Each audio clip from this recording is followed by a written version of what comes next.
welcome to another brand new episode of T Watches a Scary Movie. My name is T, and of course, we're talking scary movies.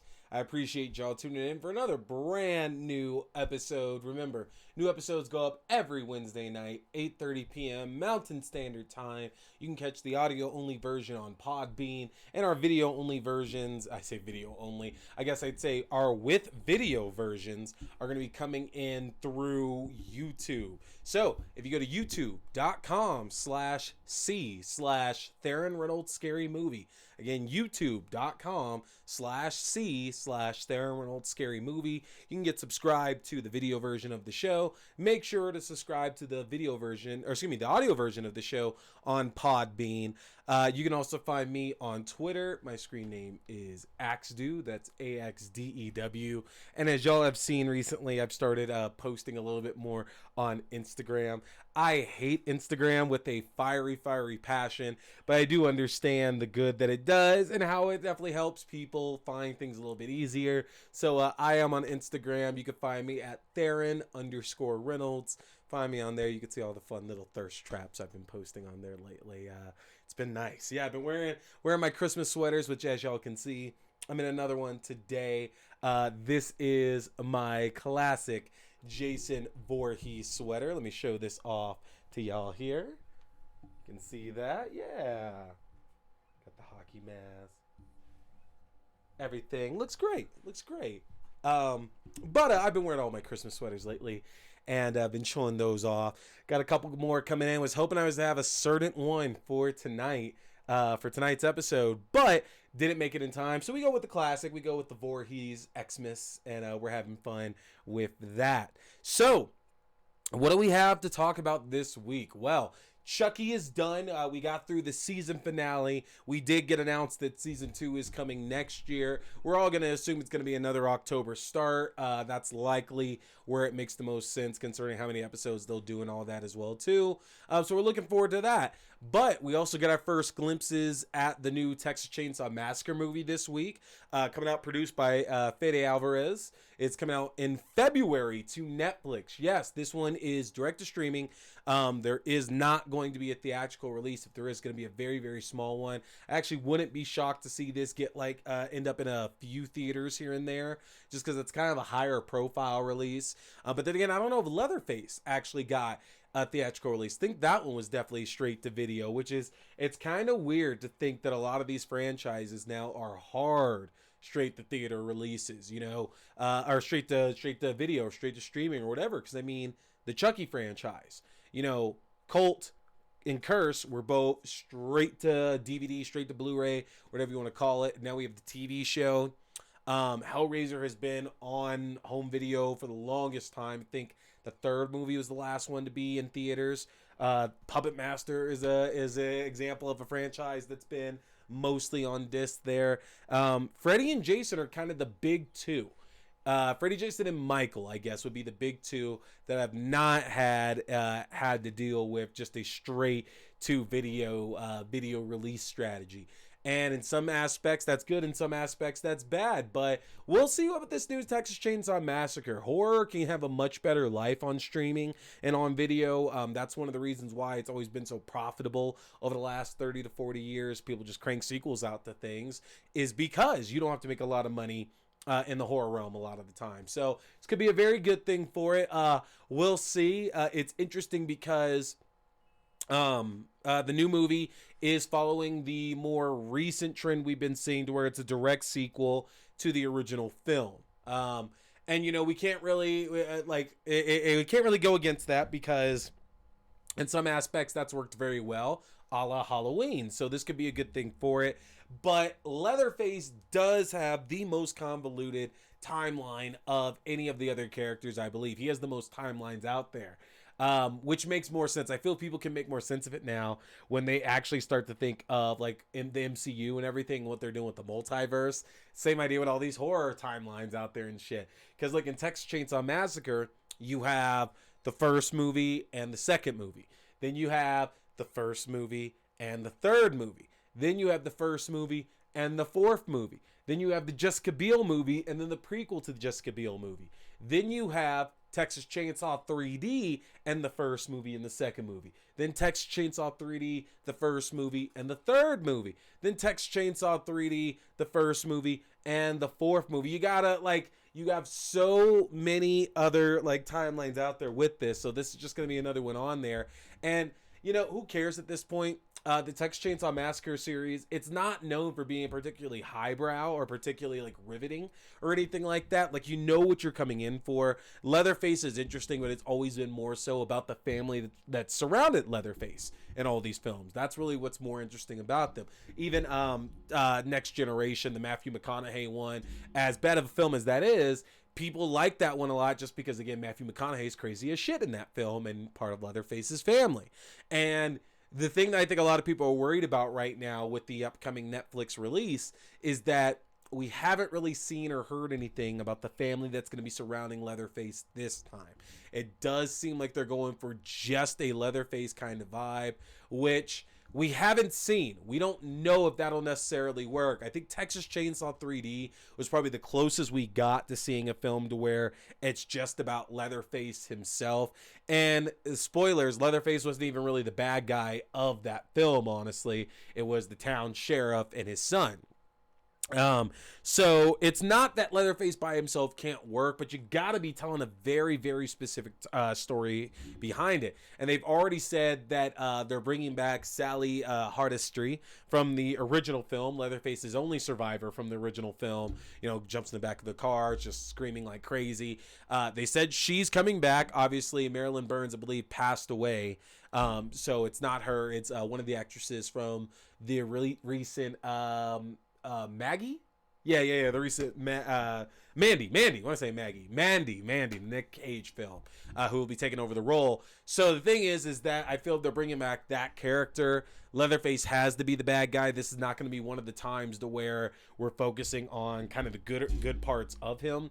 And I don't know how to feel about that. It's a very, very interesting concept to think of because it's just not the norm of what we see, what we usually come to expect with that character and the stories that he's involved in as well too. It's just very, very interesting.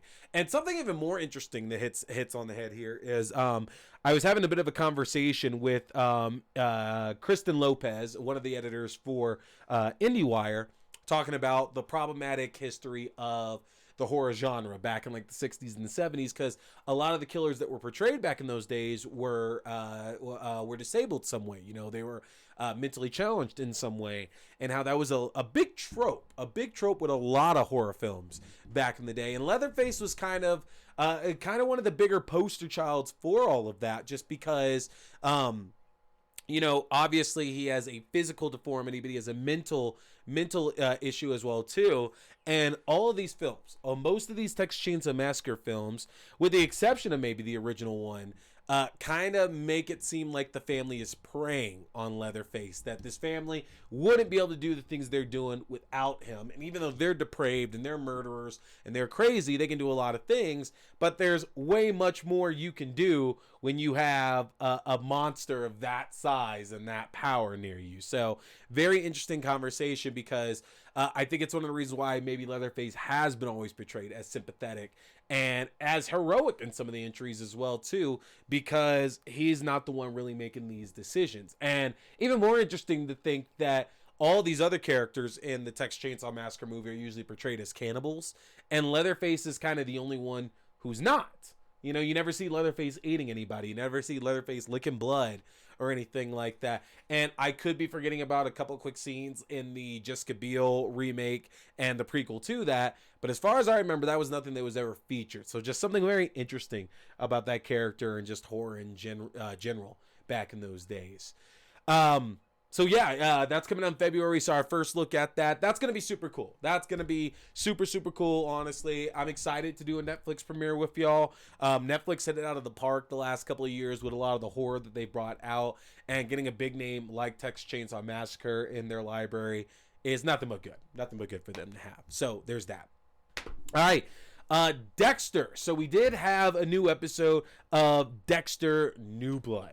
Now, if you recall, where we were left off in our previous episode, by now, Dexter and Harrison are have definitely been at odds. Harrison stopped the school shooter, who were led to believe that it was really Harrison who was kind of behind everything that kind of went down, basically. But we're seeing Dexter and his son at odds a lot more. And we left it off to where Dexter found a straight razor in Harrison's things. Now, that straight razor was important for a number of different reasons. Throughout this season, throughout New Blood, the Trinity Killer has kind of like loomed over all of it, just because that's a big part of who Harrison is, because Rita's not around, because the Trinity Killer murdered Rita. And a straight razor was the Trinity Killer's weapon of choice when he would murder a number of his victims. And we were left off with Dexter seeing this, and Dexter hasn't really put those kind of connections together. We haven't seen that put together yet as well, too, which I find is interesting, because, we as the audience can definitely put those together. Trinity Killer, straight razor, why Harrison might have something like that. But we don't know it necessarily just yet if Dexter's picking all of that up. So this episode here was really a lot about Dexter trying to get Harrison some help and trying to find some common ground with them. And it causes Harrison to lash out even more. He ODs at a party. And Dexter, who at this point is definitely falling back into his old habits, not just the isolated incident of, the town asshole. Dexter goes to try to kill the drug dealer that would have supplied the party that Harrison was at, that he OD'd at now. And we found some interesting dynamics in this episode as one of Sheriff Audrey's deputies, Logan, has been getting more and more involved with everything that's going around in the town. He's the school wrestling coach, which Harrison definitely joined. Harrison joined the wrestling team and everything, but Logan's been more protective of Harrison and these boys and everything that's going on. And he's already had a bit of a reason to kind of have eyes on Dexter after Matt went missing, due to some of the things with like the gun sales and like Dexter being in the area of where Matt was killed and everything. But he backed off. But Dexter being involved again, we can't ignore the fact that Logan may have a strong idea or starting to build a case against Dexter and what he might be expecting out of him. And the reason why Logan was a little bit more involved in things this week was because his boss Audrey went to New York City with the podcaster, which I forget her name. And it's Angela, not Audrey. Molly, played by Real World's Jamie Chung. They go to New York City to go to a conference together to follow up on Matt's disappearance, but also for Angela to attend this police conference that's going on. And it's at this conference where we get another connection to the original Dexter series. Now, I don't want to jump out and spoil this here. You're going to find out soon enough. Honestly, it's all over social media there right now. What I will say is that I talked about this a few weeks ago at the beginning of the season, that when introducing Harrison's already a very, very big connection to the original series. And it's already enough that he's kind of intertwining himself in everything that's going on with Dexter and complicating that. I didn't really want to see a lot more of Miami show up because, one, I didn't know how natural it could be. And then number two, there was no need for it. We didn't need the connection to Miami. A lot of people have said it. We don't want Dexter going back. I'm with that majority. I don't want Dexter ever going back to Miami. Let's keep him out of that. We had enough of that. And bringing this character back, which is very much the embodiment of Miami itself. And you understand what I mean if you watch the original show throughout it, just how much this character was synonymous with everything about Miami, And I didn't need this character to come back, honestly. I really didn't. It was nice to see them. And their involvement in the story was minute enough to where we don't have to worry about that character popping back up popping back up next week or the week after or something like that, we are left with an idea that there is a possibility maybe like a phone call or something like that could happen later in the season, because there still are, if I'm correct, 5 episodes left here, so there is a possibility maybe like episode 9 or 10 a phone conversation could happen. But I didn't need that character to be involved, but that character did, though, open the doors up to Dexter's world starting to crumble again. And it's interesting because Dexter's in a position that he's been in before, kind of with Rita, to where part of a secret is out, but not the full secret, not the you're destroyed, you're caught, you're fucked kind of secret. Because if you remember, an attempt to cover up his murderous ways, Dexter had to basically tell Rita he was an addict as a way to cover his murders and framing of Rita's ex-husband Paul and all that back in the original series. That's something Dexter had to do. So, he was living as being an addict and using that as an addict for killing, not drugs or whatever there. That led to Lila and so on and so on. And in this series, so far what we're getting is that Dexter's identity is going to be found out, but it doesn't seem that Dexter was ever connected to the Bay Harbor Butcher at the end of things. At the end of the original series, when Deb died and Dexter kind of sailed off and then showed up, in Seattle and everything, or Washington, whatever it was.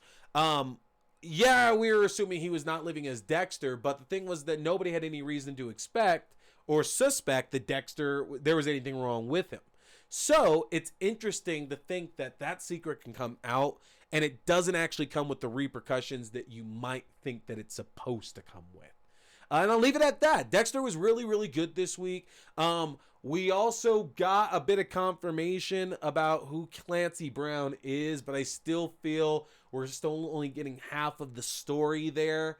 Because now I feel like the red herring of the mayor is now too much of a red herring and that there might be 2 killers. So I don't know. But they played with our heads a little bit about that. I feel if you show it just too blunt like that, something has to be up. But I guess that's what they did with the Trinity Killer and John Lithgow as well. We didn't have to wait too long to confirmation that he was it. So I don't know. But that's Dexter. Krampus, the naughty cut. So I have been amped for this one here. Y'all know I absolutely love the story of Krampus. I knew somewhat about the story of this monster before this movie came out in 2015. If you remember, Mike Dougherty, who made Trick or Treat for us, another fabulous holiday classic there, came out with this one and caught a lot of people by surprise because a lot of Christmas horror doesn't really capture the feel of Christmas. And if you watched a lot of my reviews from this time last year, where I go through a lot of Christmas horror films like Silent Night, Deadly Night, the various incarnations of Black Christmas, things like that, I talk a lot about it and about how I feel Christmas really has to play a big part in that film. And it does, just because it can still be an enjoyable film. It can still absolutely be an enjoyable film and not really being focused on Christmas. It's just, I feel when you can get that balance together to where it can be scary and Christmas can be as important to the story, that's where it really works out so well. And Krampus did that to where, I shit you not, I tell people it's the first holiday film I do every holiday season. And it's true. It's the first one I do every season. But when I saw it in theaters, it was interesting because it was a PG-13 film. And Mike Dougherty, it's not like he's like this crass rated R filmmaker or anything like that. But Trick or Treat was brilliant. Trick or Treat was an absolutely brilliant film. And so I myself even wondered if there was another version of it, just because, especially with some of the actors involved and everything too, I feel there at least would have been some more F-bombs flying around, maybe a little bit more blood, because it's a very clean movie. Like, they worked that PG-13 rating in Krampus to where, you could have a lot of kids watch this film, and that's kind of the fun of it, is that it's accessible to everybody because it is PG-13. It's kind of like the days of Gremlins, to where that's a movie you could show everybody. And there's still a very smart lesson to be learned. So when Scream Factory of Shout Factory fame announced that they were releasing an R-rated version of this film, a lot of people, including myself, were super excited for it because, all right, cool, we're going to get back everything that we lost. Now, some of that excitement wore off when we found out the runtime was only about 5 to 6 minutes longer than what the original version would be. And then that excitement went down even more when we found out that all it really was, yes, one more F-bomb added to the film. Yes, a little bit more blood, but that's about it. Now, I'm not going to do a traditional review in the sense of things because I did talk about Krampus last year, so there's not really a point of me doing another review of that. You could check out, again, my last year's review of it. I will link it here in the chat, or in the chat, link it here at the very end for y'all to catch that one. But I love this movie. I think it's been phenomenal. I think it tells a very, very, very wise and relevant tale about the way that we look at the holidays and appreciating what we have and finding a way just to, make peace and come together and enjoy the spirit of the season rather than focus on all the negative things that just don't ultimately matter, and how we can pay the price for that when we focus on those things too much. Not in the way of a giant monster from hell emerging to take us all back to hell with him, but there are still lessons to be learned and horror to be seen, and it's a fantastic film that is still held up. I love it. It's one that it's about Christmas. Literally the point of this story is that our main character Max loses the spirit of Christmas and loses hope and everything, and unfortunately that summons Krampus, who comes to punish him and his family and make them realize what the importance of the season is. And it's such an important story because this is a real fairy tale that is told to German families, which gives it some history and some bit of truth to it there. It's a phenomenal tale. The monster design is absolutely incredible in it as well too. Everything about this is so good. It's a fantastic movie, and I'm not going to be harsh on the naughty cut. The reason why is very simple. If you don't already own this film, this is the version you need to buy because, number one, it's in 4K. Y'all know me, I am a big visual nut. I have an 80-inch, might be 85-inch TV in my living room that I bought this time last year because I wanted all the best and the brightest and the shininess when it comes to video out there. I'm a big 4K nut, so getting this on 4K already a big win right there because I already own the previous Blu-ray, which is packed full of things, and all those special features come back. The alternate ending, the deleted scenes, which interestingly enough, I don't know if I would have inserted those deleted scenes back in. They don't really add much, and they really would have taken away from this being like, director's cut, because one thing that people kind of toss around when they say director's cut is that it's not really the director who did that. The director usually puts out in theaters the film that they want most of the time, And so this naughty cut, not that different from what we've seen, but it looks absolutely gorgeous. Absolutely gorgeous. One big insert that was put back in is a connection to Trick or Treat, actually. It's small, but it's big when you consider Trick or Treat. So it's it's not really relevant to the story in the least bit, but there is a connection to Trick or Treat in this naughty cut. Folks, there's nothing else I could say about it. I want you to look at my old review if you really want to hear my thoughts on the movie itself. I do recommend it. Maybe wait for the price to drop down a little bit. I believe I had pre-ordered it for $36.99, and I think this is about a good at a $25 price, honestly, because again, it is the 4K version of it with all the previous extras and a good chunk of new ones as well too, and it is in 4K. But check it out. We're watching it tonight together in the watch party. We also got a bunch of our TV shows coming tonight in the watch party as well too. We got some great stuff, guys. This December is going by quick. I am actually very shocked about how fast this month has been moving through here. And soon it's going to be Christmas before we know it. But make sure you're back next week, because next week we're going to be watching Antlers and The Empty Man. Okay, I'm going to be talking. Both of those two new horror movies came out this year. We're going to be watching those in the watch party together, right? So Antlers and The Empty Man is next week on the 15th. And then the week of Christmas, December 22nd, we are going to be watching and talking Pitch Black and Riddick. Yes, we are spending the holidays with family. And we're going to do some Vin Diesel on December 22nd. Y'all, please make sure, again, that you've subscribed here to the YouTube page. Like, comment, and share. Good or bad, I want to know what y'all are thinking, what you want me to watch, what you want me to do on the show. We're going to be playing some games coming up here soon. I got The Thing Infection at Outpost 31. I got my my Nightmare on Elm Street games. We're gonna play a couple of those on the show here soon. But like, comment, share, subscribe. Get to the Discord, get to the Facebook page, join us on our watch parties, folks. My name is T. We've been talking scary movies. Stay scared.